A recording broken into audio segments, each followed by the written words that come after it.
What must I do to be saved? What can I do to be saved? Is there anything that I have to do to be saved? A lot of people ask this question.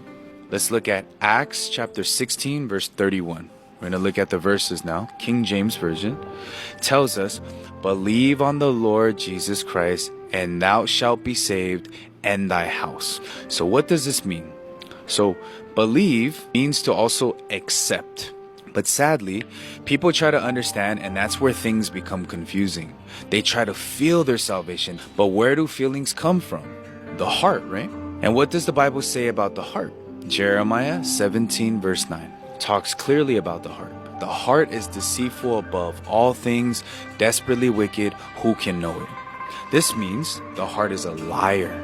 Deceitful means to lie or deceive. Above all things means that it's the top. So not only is it a liar, it's the top liar, the biggest liar. Who can know it? This means that nobody knows this. Nobody thinks that their feelings deceive them.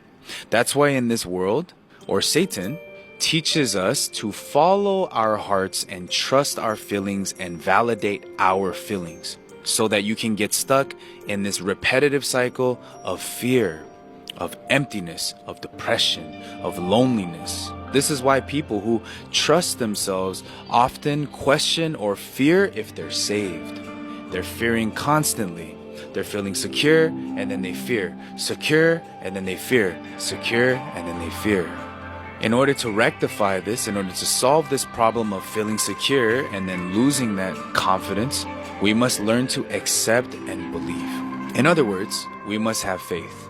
So I'll explain with an example in the Bible, right? The story of Lazarus, for example.